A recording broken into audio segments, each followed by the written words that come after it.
할렐루야. 오늘 박 목사님이 좀 목이 좀 많이 안 좋으십니다. 안 좋으신데도 또 찬송으로 좀 많이 불러주셨는데 건강 회복하도록 건강의 박수 한번 하겠습니다. 빨리 회복하십시오. 이제 어느덧 날씨가 많이 밝아졌고 따뜻해집니다. 이제 봄이고 조금 있으면 또 장마 기간이고 또 여름이 오고 계절이 바뀝니다. 이 계절도 하나님께서 은혜 베푸시니까 또 때를 따라서 계절이 바뀔 수 있는 것도 감사의 조건이 됩니다. 우리 성도님 여러분, 오늘 오신 것도 하나님이 선택하셔서 불러주셔서 오늘 이곳에 오신 줄로 믿으시기를 바랍니다. 자, 그러기에 옆에 분하고 한번 인사 나누실까요? 오늘 참 잘 오셨습니다 라고 인사 한번 나누시겠습니다.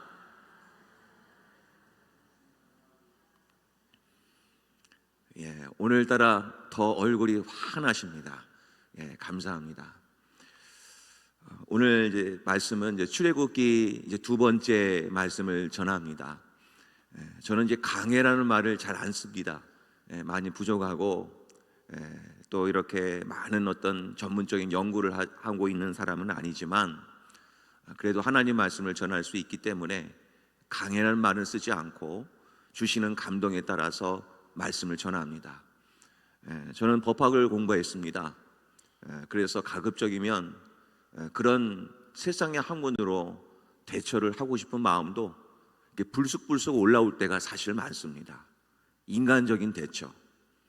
그런데 저는 주님의 종으로 부르심을 받았습니다. 그래서 늘 저의 설교의 특징을 이제 좀 아실 겁니다. 말씀을 좀 많이 읽습니다. 그 이유는 제 스스로도 말씀으로 좀 무장하고 싶고 주의 종이니까 말씀으로 우리 성도님들에게 하나님의 뜻을 전달하는 것이 저의 책무라고 생각을 합니다. 그래서 오늘 이 시간에도 인간적인 임재익 목사의 모습을 보시는 게 아니라 부족한 종의 입술을 통해서 주시는 하나님의 말씀으로 위로를 받으시기를 간절히 소망합니다. 자, 오늘은 하나님이 그들을 기억하셨더라 라는 말씀의 제목으로 함께 은혜를 나누겠습니다. 하나님이 일하시는 방식은 참 놀랍습니다. 눈에 띄는 어떤 커다란 기적이 일어나기도 하지만 대부분은 우리들이 알 수 없는 방식으로 하나님이 우리를 이끌어 가실 때가 참 많습니다.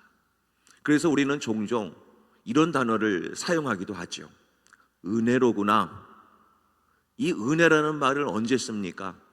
나는 전혀 생각하지 못했고 나는 이렇게 하나님이 이렇게 나를 인도해 주실 줄 몰랐을 때 그때 깨달음이 와서 하나님 앞에 고백하기를 은혜로구나.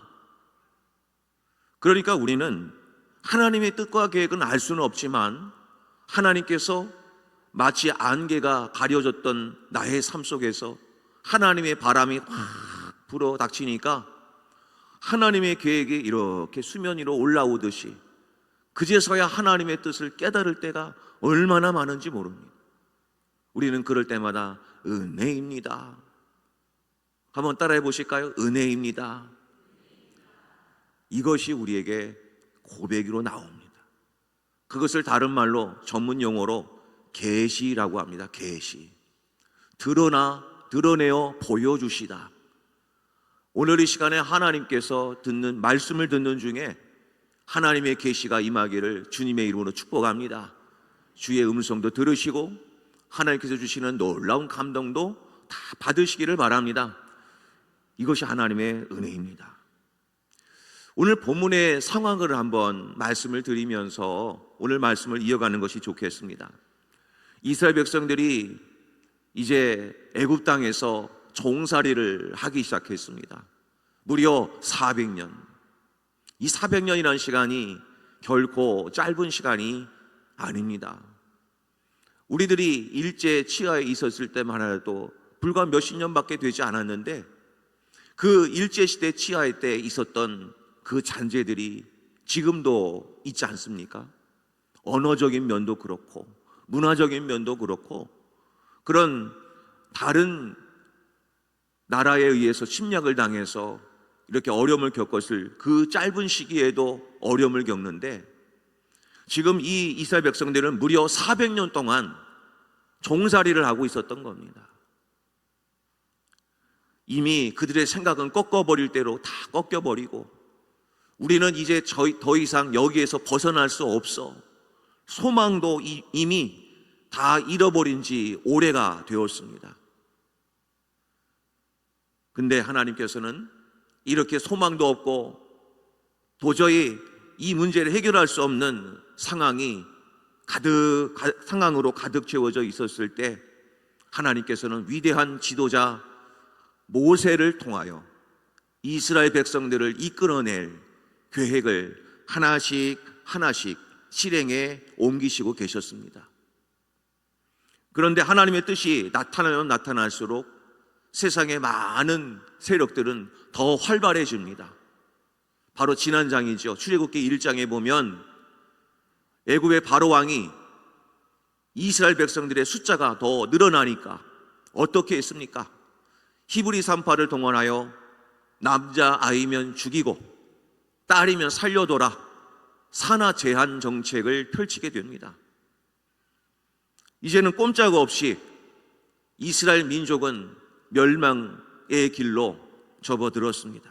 모든 것이 다 절망입니다. 이때 출애굽기 2장은 모든 것이 다 절망에 다다랐을 때 하나님의 계획이 이렇게 시작이 된다는 것을 선전포고하면서 시작을 합니다. 바로 모세의 출생 이야기로 시작을 합니다. 저는 영화를 전공하진 않았지만 성경을 읽어보면 얼마나 이렇게 드라마틱하게 대본을 써내려 가시는지, 마치 그림이 그려지기도 하고 무릎을 탁 치면서 야, 하나님이 이렇게 전환을 시키시는구나 놀랄 때가 너무나 많습니다. 오늘 마지막 시간에 부를 찬양이 하나 있습니다. 이제 역전되리라. 아마 역전의 하나님이십니다. 정말 1장 끝에는 소망이 없어 보이는데 2장 시작은 하나님이 이렇게 내가 계획을 세우겠다 하면서 한 걸음 한 걸음 전진해 나가시는데 너무나 숨가쁘게 움직이십니다. 지금 출애굽기 2장에 보면 어떻습니까? 레위 가정의 한 가정에서 아들이 태어났습니다. 남자아이가 태어났습니다. 이제 남자아이는 이제 꼼짝없이 죽어야 되는데 몰래 숨겼습니다. 석 달 동안 숨겨봤지만 갓난아기니까 소리도 날 테고 이제는 발각되면 이제는 꼼짝없이 죽을 수밖에 없습니다. 그래서 이 가정의 어머니는 아이를 더 이상 숨길 수 없게 되자 갈대 상자에 담아서 그 모세의 아이를 강으로 나일강에서 내려보내게 됩니다. 그때 마침 나일강에서 목욕을 하고 있었던 바로왕의 딸이 그 갈대 상자를 보고 그 갈대 상자에 담긴 아이를 이렇게 끄집어 올립니다. 그렇게 해서 모세라고 하는 이름이 붙여지게 되죠. 모세라고 하는 이름은 히브리식 이름이 아닙니다. 애굽식 이름입니다. 모세의 이름의 뜻은 물에서 건져내다. 그것이 모세입니다. 바로왕의 딸이 이렇게 이름을 졌지만 이것도 하나님의 뜻이었습니다. 갈대상자라는 말은요, 테바라고 하는 원어를 씁니다. 테바. 이 테바라고 하는 단어는 성경에서 딱 두 군데만 쓰여져 있습니다. 한 군데가 바로 오늘 본문에 갈대상자로 쓰여졌고, 다른 본문에서 하나 유일하게 나오는 곳이 있습니다. 그것은 바로 창세기. 창세기에서 노아의 방주라고 하는 단어가 테바입니다. 그러면 우리는 성경에서 이 두 단어가 창세기 노아의 방주와 모세가 물에서 떠내려갈 때 사용했던 갈대 상자가 같은 의미로 부여된다면, 앞으로 하나님께서 이 모세를 통하여 이스라엘 백성들을 수많은 심판에서 건져내겠다라고 하는 하나님의 선언이기도 하신 겁니다. 우연히 갈대 상자를 만들어서 나일강 물에 떠내려 보냈지만 하나님은 그것까지라도 복선으로 심어 놓으셔서 하나님의 계획이 이렇게 진행될 것임을 말씀하고 있는 것입니다. 그러면서 우리는 이 말씀을 읽으면서 하나님이 어떻게 이 모세를 통해서 인도해 내실지 그 기대감으로 출애굽기 2장 말씀을 계속해서 읽게 만드시는 겁니다. 하나님은 이 모세 출생 기사를 통해서 선언하고 싶은 것이 있으셨습니다. 이것은 바로 하나님이 하나님의 백성인 이스라엘 백성들을 애굽 땅에서 그리고 종살이하는 그 땅에서 내가 구원해 내겠다 라고 하는 하나님의 강력한 의지가 여기에 들어가 있는 겁니다. 사랑하는 성도 여러분, 지금 나의 삶 가운데서도 종살이하듯 내 힘으로 헤어날 수 없는 그런 암울한 환경에 지금 놓여져 있으십니까? 그러나 하나님이 오늘 일하신다면 오늘 이 갈대 상자처럼 모든 것을 구원해 내시는 하나님의 놀라운 비밀을 경험하게 되는 축복의 자리가 되기를 주님의 이름으로 축복합니다. 다윗의 삶은 어떠했습니까? 다윗도요, 그의 어렸을 때도 과로 밖의 인물이었습니다. 늘 소외당했습니다. 그리고 나서 왕으로 기름 부음 받았지만 사울왕으로부터 목숨의 위협을 여러 번 겪어야만 했고 광야로 도망 다니면서 전전긍긍할 때가 너무나 많았습니다. 다윗은 왕으로 세워졌지만 그의 삶은 늘 고난의 연속이었습니다. 전쟁이 끊이지 않았습니다. 왕이 된 뒤에도 말이지요. 그런데 다윗은 이렇게 하나님 앞에 기도를 했습니다. 사무엘하 22장 17절에서 이렇게 고백합니다. 그가 위에서 손을 내미사 나를 붙드시며 많은 물에서 나를 건져내셨도다. 다윗도 그렇게 고백을 했습니다. 내가 내 능력으로 도망다니고 내 힘으로 숨은 것이 아니라 그때마다 하나님은 나를 붙들어 주셨고 위험한 순간에 물에서 나를 건져내신 분이 하나님이십니다. 다윗도 이렇게 하나님께 그 은혜를 고백했던 것입니다. 성령 여러분, 이렇게 모세를 통한 하나님의 구원 계획은 어느 날 갑자기 된 것이 아닙니다. 이미 오래전부터 하나님은 이스라엘 백성들을 구원할 계획을 미리 알려주시고 미리 계획해 놓으셨다는 사실을 아셔야 됩니다. 오늘 저희들은 출애굽기를 읽고 있습니다. 이때 하나님께서 출애굽하겠다라고 작정하시고 하나님이 모세를 이때부터 내가 세워야겠다라고 다짐을 하신 것이 아닙니다. 언제부터 하나님이 계획을 세우셨을까요? 정확하게 말씀드립니다. 아브라함 때부터 이미 그 계획을 세워놓으셨습니다. 믿음의 조상 아브라함을 부르실 때부터요. 창세기 15장 13절 14절입니다. 같이 한번 읽겠습니다. 여호와께서 아브라함에게 이르시되 너는 반드시 알라 내 자손이 이방에서 객이 되어 그들을 섬기겠고 그들은 400년 동안 내 자손을 괴롭히리니 그들이 섬기는 나라를 내가 징벌할지며 그 후에 내 자손이 큰 재물을 이끌고 나오리라. 지금 이 그림은 아브라함에게 주신 말씀인데 아브라함의 후손인 이스라엘 백성들이 앞으로 일어날 일들에 대하여 하나님이 예언의 말씀을 하신 내용입니다. 너희 조상들이 앞으로 400년 동안 고생하게 될 것인데 나중에는 내가 그들을 징벌하여서 그 자손들이 큰 재물을 이끌고 그 땅에서 나오게 될 것이다라고 하나님이 미리 선언을 해놓으셨습니다. 그러니까 출애굽기에는 오늘 이 역사가 일어나고 있지만 하나님의 계획은 이미 태초부터 그 계획을 세워 놓으셨습니다. 자, 그러면 오늘 이 시간으로 오늘 이렇게 우연히 수요 오전 기도에 오신 것이 아니라 하나님은 이미 오래전부터 오늘 이 자리를 계획하시고 오늘 이렇게 나와서 예배를 드리도록 하나님이 인도해 주신 줄로 믿으시기를 바랍니다. 제가 한번 설교했었습니다. 옆에 분하고 인사만 나누실까요? 오늘 우리의 만남은 우연이 아닙니다.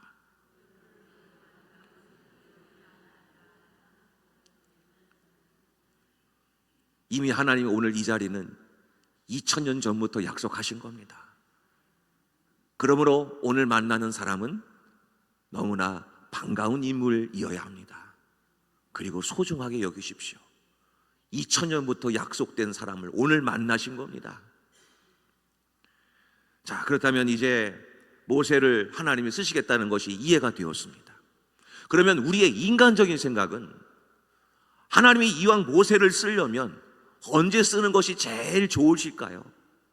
모세가 혈기왕성할 때 쓰는 것이 더 좋지 않겠습니까? 지금 성경을 보니까 모세는 나이가 40입니다. 가장 혈기왕성할 때요, 애국 왕가에서 왕가 교육을 받은 아주 장래가 촉망받을 만한 그러한 청년이었습니다. 그러면 이왕 하나님이 쓰시려면 바로 이때 쓰시면 참 좋겠지만 하나님은 이때 쓰시지 않으셨습니다. 바로 본문의 11절 이하를 보니까 모세가 장성한 후에 자신의 동족인 히브리 민족이 애굽 사람들로부터 핍박당하고 조롱당하고 모욕을 겪고 어려움을 겪고 있을 때에 애굽 사람을 죽이게 되는 사건이 벌어지고 맙니다. 그 일로 인해서 모세는 애굽 사람들로부터도 지금 위험을 겪게 되고 동족인 히브리 사람들한테서도 괜히 저 모세 때문에 우리 민족이 어려움을 겪을까 봐 그들로부터도 배신을 당하고 맙니다. 어느 누구도 모세를 인정해 주는 민족이 없는 겁니다. 그래서 모세는 야밤에 미디안 광야 사막으로 몰래 망명을 떠납니다.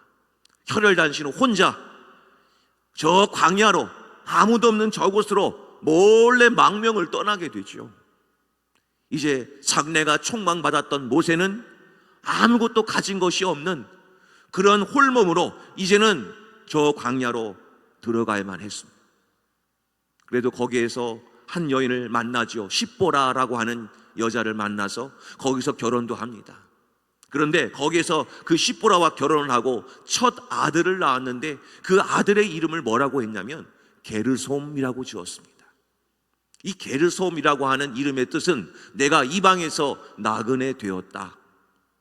그러니까 이 이름의 뜻만 보아도 지금 모세의 심정이 느껴지셔야 됩니다. 나는 한창 장래가 촉망받았던 인물이었는데 나의 삶은 지금 돌아보니 40년 동안 또다시 40년의 허송세월을 보내면서 나는 아무것도 가진 것이 없는 자가 되었구나. 나는 이방에서 나그네 되었구나.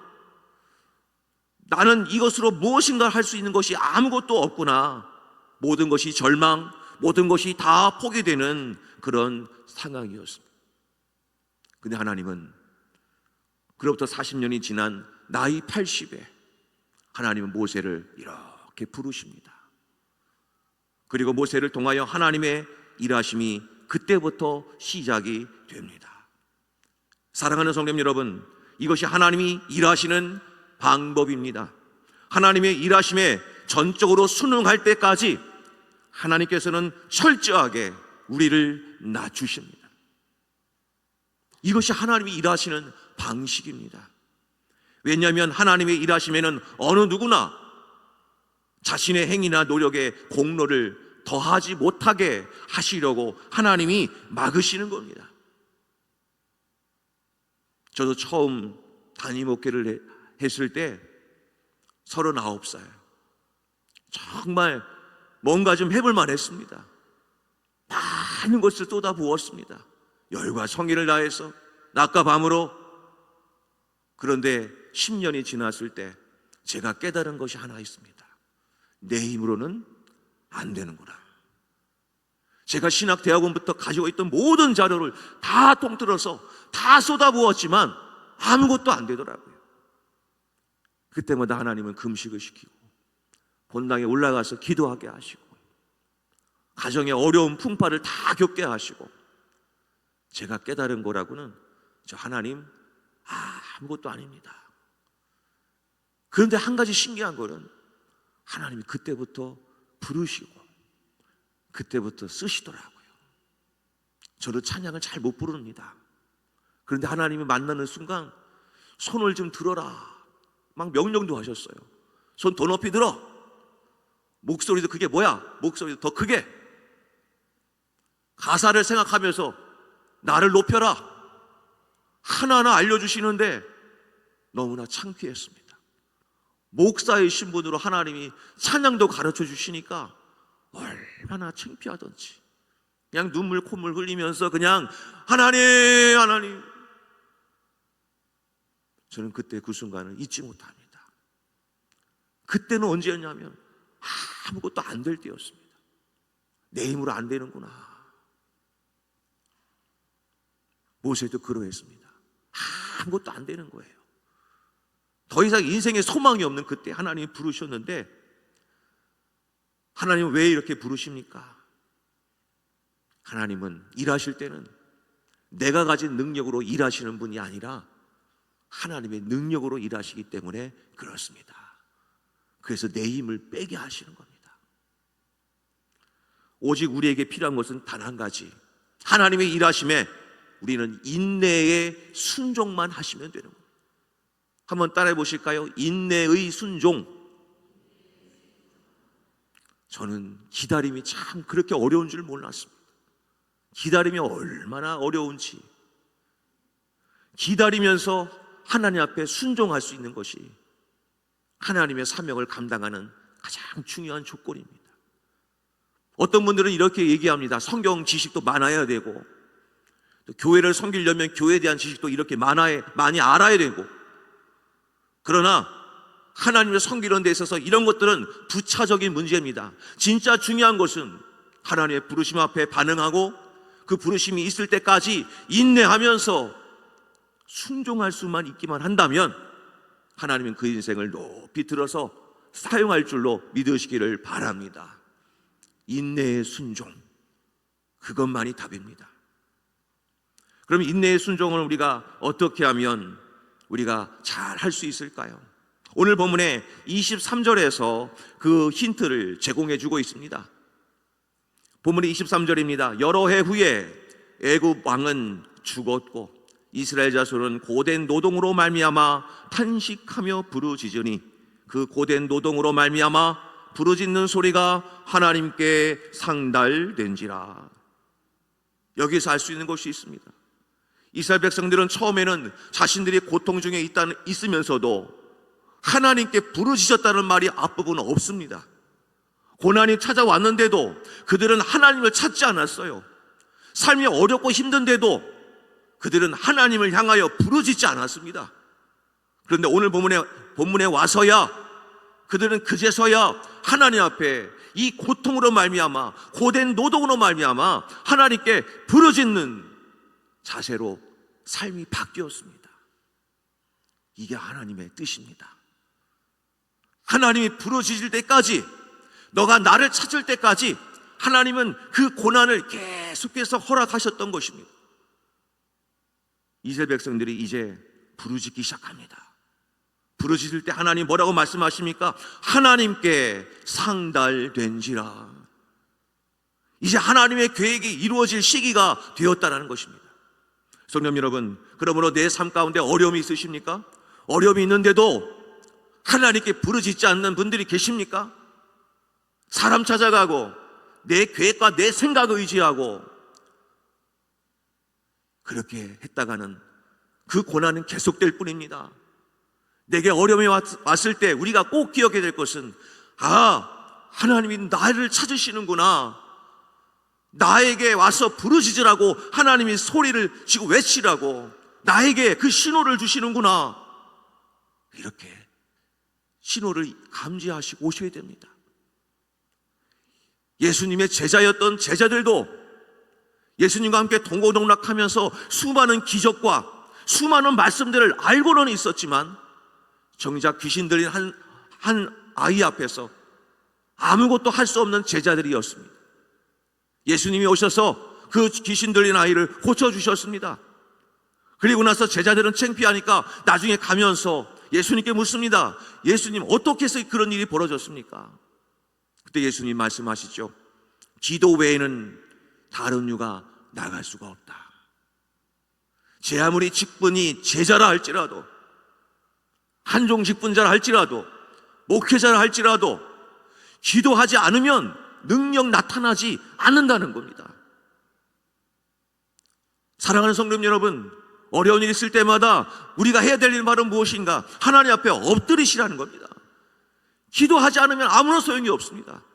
아무리 훌륭한 직분을 가져도, 아무리 높은 직분을 가더라도 기도하지 않는 인생은 하나님 앞에는 아무것도 아닌 겁니다.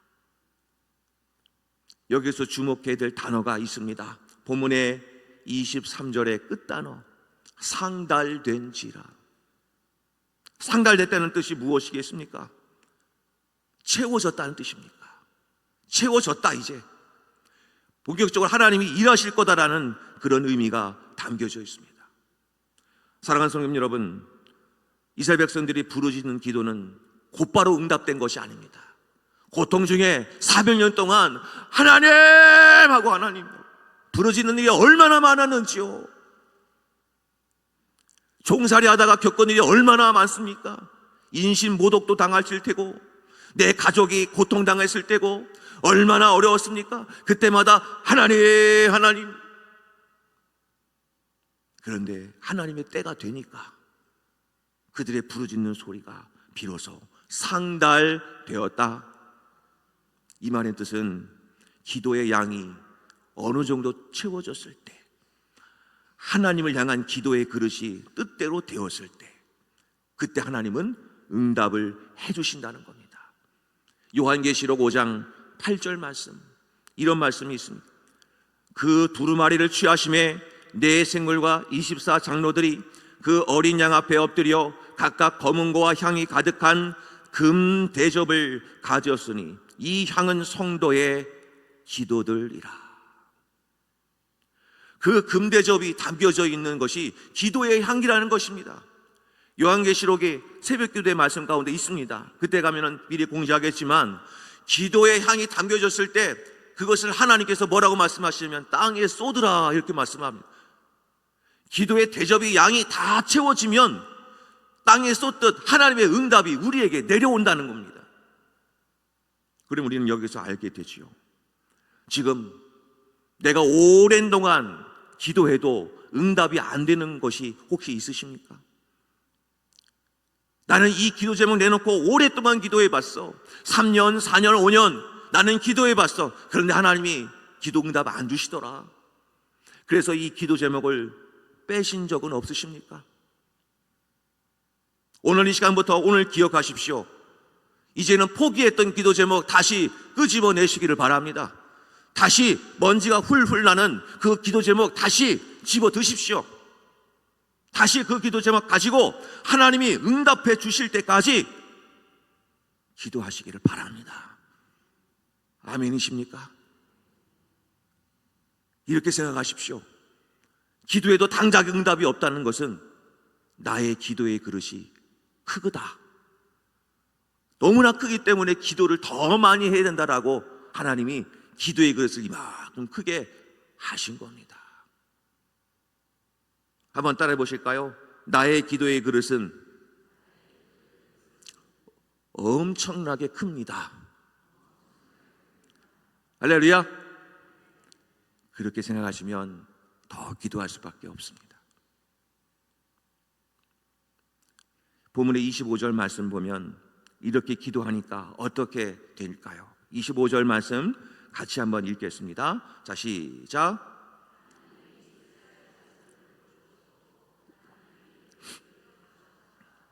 할렐루야. 아멘.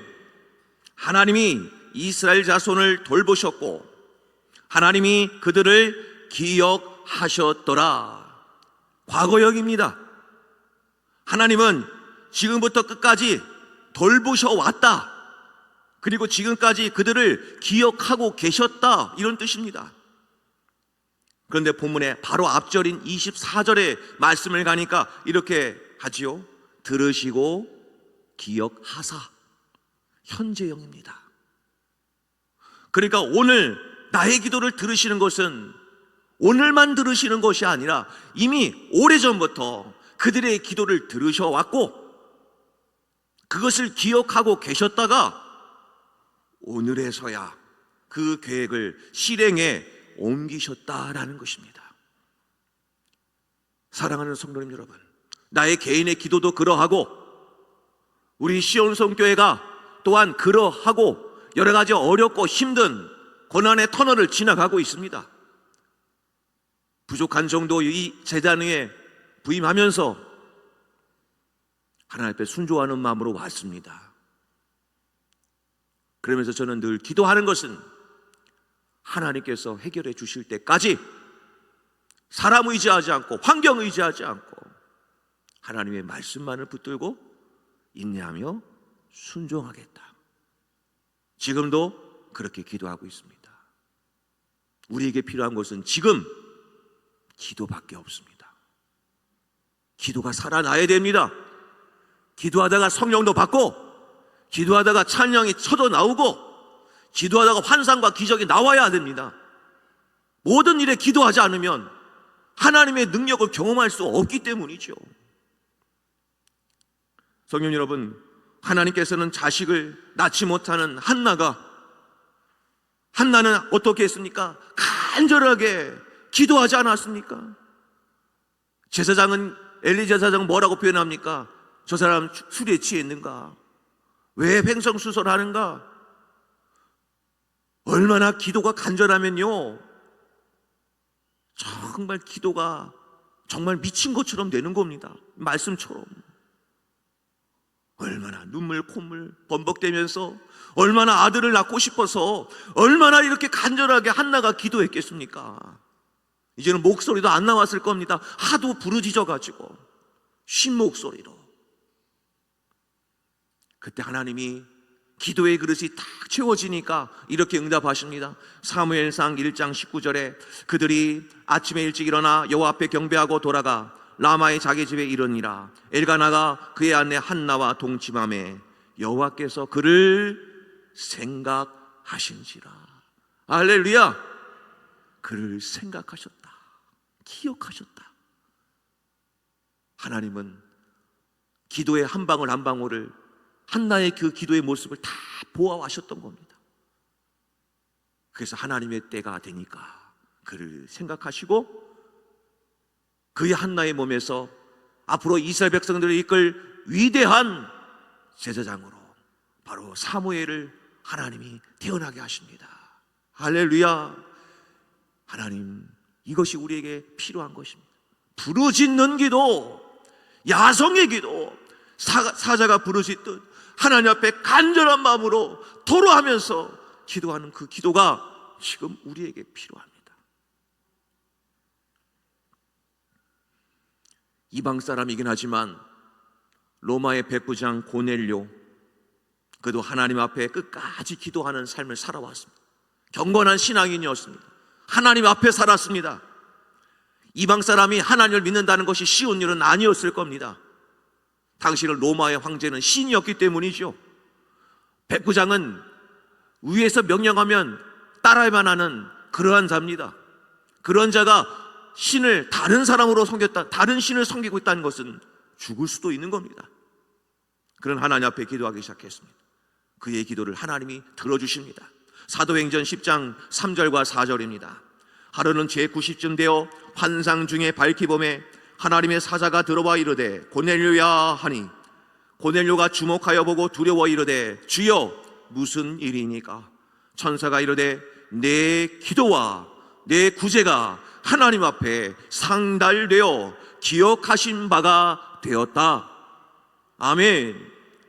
너가 한 그 기도와 그 구제가 하나님 앞에 상달되었다. 이제 내가 너에게 이제는 응답하겠다. 하나님이 말씀해 주십니다. 성령 여러분, 이제 이 말씀을 들으시면서 우리의 마음속에 어떠한 감동이 있으십니까? 기도해야 되겠다. 기도해야 되겠다. 옆에 분하고 인사 한번 나누실까요? 새벽기도 나오세요. 어째 소리가 적으시네요. 안 나오셔도 믿음 가지고 한 번 더 새벽기도 나옵시다. 새벽기도 나오는 자에게 은혜가 충만하게 임할지어다. 성령 받을지어다. 저는 사실 기도의 자산이 많은 어머님, 친척분들 이렇게 얻어서 저희 집안에서 첫대로 목사가 되었습니다. 온갖 풍파가 참 많았습니다. 그때마다 하나님은 아무것도 모르는 저에게 기도의 무릎을 꿇게 하시는데 기도밖에 답이 없더라고요. 성도 여러분, 제가 만난 하나님은 주로 언제였냐면 새벽이었습니다. 지금은 제가 아직 체력이 안 돼서 못하지만 한창 체력이 있을 때는 새벽 3시 반까지 나와서 아무도 없는 성도님들이 계실 때 두어 시간 동안 본당에서 기도하면서 하나님 앞에 부르짖었습니다. 하나님, 이 문제 어떻게 해결하죠? 저는 지혜가 없습니다. 도와주세요. 하나님, 당장 입술에서는 이렇게 하고 싶은데 정말 이렇게 말하는 것이 좋습니까? 하나님, 알려주세요. 가르쳐주세요. 성령님 도와주세요. 지혜 주세요. 하나님, 성령의 능력을 주세요. 저에게 병 고치는 기적도 일어나게 하시고 지혜와 지식, 말씀의 지식에 언사를 주셔서 말씀의 깊은 통찰이 있게 하여 주시옵소서. 하나님 앞에 기도하기 시작했습니다. 그렇게 해서 하나님 이끄셨습니다. 그러면서 삶이 저에게 막 어렵고 모든 일들이 닥쳐왔을 때 기도하니까 그것을 다시 역전시켜 줄 때가 얼마나 많은지 저는 그래서 합니다. 조금 힘들어도 기도하자. 그것이 정답입니다. 사랑하는 우리 시온성교회 성도님 여러분, 오늘 하나님께서 말씀하십니다. 기도를 멈추지 마시기를 바랍니다. 기도를 포기하지 마시기를 바랍니다. 눈앞의 상황이 마음을 짓누르고 모든 상황이 나에게 불리하게 작용해도 기도라는 끈을 절대로 놓치지 마시기를 바랍니다. 기도 외에는 답이 없습니다. 왜냐하면 우리가 믿는 하나님은 역전의 하나님이시기 때문입니다. 하나님께서는 반드시 우리가 드리는 기도를 통하여 그것을 기억하시고 기도의 능력을 나타내 주심으로 우리의 삶을 역전시켜 주실 것임을 믿으시기를 바랍니다. 찬양 하나 불러보겠습니다.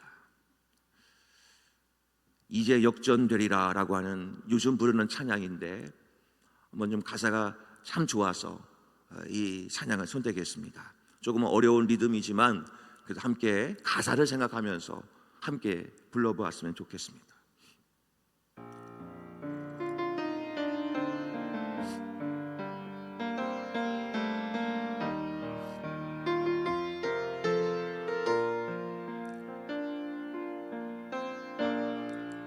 기도를 멈추지 마라. 눈앞의 상황이 마음을 눌러도 원망치 마라. 너의 입을 지켜라. 저들은 너의 입을 보고 있다. 마음을 뺏기지 마라. 내가 널 도우지 않는단 소리에 너의 모든 게 불리해도 너는 기도를 계속해라. 너 기도를 멈추지 마라. 내가 너의 그 모든 상황을 바로 역전시키리니 너 기도를 멈추지 마라. 내가 잠시도 쉬지 않고 모든 걸 지켜보고 예선에 바로 역전되리라. 기도를 멈추지 마라. 내가 너의 그 모든 상황을 바로 역전시키리니 너 기도를 멈추지 마라.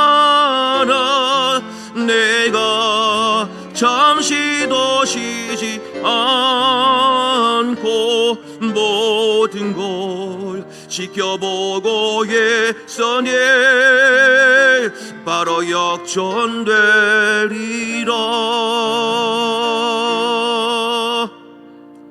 우리 함께 이 찬양을 가사를 생각하면서 합심해서 함께 기도하기를 원합니다. 하나님, 포기했던 기도 제목이 있습니까?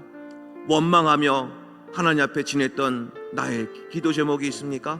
하나님, 오늘 이 주신 말씀을 생각하면서 이 기도의 제목을 다시금 끄집어내서 기도를 다시 계속할 수 있는 마음을 허락하여 주시옵소서. 입술의 문을 지켜주시고 마음을 빼앗기지 않게 하여 주시고 우리를 진정으로 도우셔서 역전의 인생을 살게 하시는 그 하나님 앞에 기도의 끈이 멈추지 않고 끝까지 하나님 상황 앞에 기도로 나아갈 수 있는 우리의 삶이 되게 해달라고 우리 주님 한번 부르시면서 함께 통성으로 함께 기도하겠습니다. 주여! 하나님 아버지 감사합니다. 오늘도 저희들에게 기도할 수 있는 은혜를 허락하여 주시니 감사합니다. 세상이 절망이고 낙담이고 어렵고 힘들다 할지라도 하나님께서는 우리의 기도를 통하여 하나님의 일하심을 보게 하여 주실 줄로 믿습니다. 기도를 멈추지 마라. 기도를 멈추지 마라. 마음은 눌려도 원망하지 말고 너의 입술의 문을 지켰어. 너의 입을 하나님께서 보고 계시다 말씀하여 주셨사오니 우리의 입술을 열어서 하나님 앞에 감사하게 하시고 하나님을 찬송하게 하시고 하나님을 높여드리는 귀한 은혜가 있게 하여 주시옵소서. 마음을 빼앗기지 않게 하여 주시옵소서. 하나님께서는 우리를 도와주신다 말씀하여 주셨습니다. 아무리 우리의 상황이 모든 게 불리하게 작용해도 기도의 끈을 놓치지 않게 하시고 기도를 멈추지 않게 하시고 모든 상황 가운데 우리의 모든 것을 역전시키시는 그 하나님을 만나게 도와주셔서 하나님 앞에 영광 올려드리며 참된 승리의 발걸음을 내딛는 역전의 하나님을 만나게 하여 주시옵소서. 오늘 이 시간에 기도하는 모든 분들에게 하나님의 살아계심을 경험케 하시고 하나님의 능력을 경험케 하시고 하나님께서 주시는 놀라운 신령한 은혜를 다 하나님께서 내려주시사 여러가지 기도의 제목과 기도의 응답이 있게 하여 주시옵소서. 환상을 보게 하시고 진리의 음성을 듣게 하시고 하나님 주신 성령의 은사가 모두에게 맺혀지게 도와주셔서 이 시온성교회 곳곳에 성령의 열매가 주렁주렁 맺히게 하여 주셔서 하나님께 영광 올려드리는 우리 시온성교회가 되도록 하나님 축복하여 주시옵소서. 병도 고침받게 하시고 삶의 문제가 해결되게 하시고 신앙의 문제가 해결되게 해주시고 마음의 병이 다 고침받는 역사가 일어나게 하여 주시옵소서. 하나님께서 해결해 주실 줄로 믿습니다. 주여 도와주시고 역사하여 주시옵소서. 하나님 아버지 감사합니다. 오늘 이 말씀을 통하여서 저희들이 하나님의 살아계시고 역사하신다는 것을 깨닫습니다. 하나님의 뜻이 상달될 때까지 기도의 무릎을 꿇게 하여 주시옵소서. 기도를 멈추지 않게 하시고 눈앞의 상황이 아무리 우리의 마음을 짓누르고 있어도 하나님께 대하여 원망하는 것이 아니라 오히려 하나님께 감사하고 하나님께 부르짖으며 기도하는 기도의 입술이 되게 하여 주시옵소서. 우리의 마음을 빼앗기지 않게 하여 주시옵소서. 아버지 하나님, 그래서 늘 마음의 중심에 하나님을 사모하게 해주시고 하나님을 향하여 눈을 드는 복된 자들이 다 되게 하여 주시옵소서. 아버지 하나님, 쉬지 말고 기도하라, 범사에 감사하라, 그리고 사랑하라, 이 말씀이 우리를 향해서 늘 주어지고 계신데 하나님의 뜻을 늘 붙들어서 쉬지 말고 기도함으로 하나님의 뜻을 이루어드리는 우리 모든 성도님들 되게 하여 주시옵소서. 참된 역전의 삶을 살아가게 하여 주시옵소서. 모든 것 감사하며 예수님의 이름으로 기도하옵나이다. 아멘.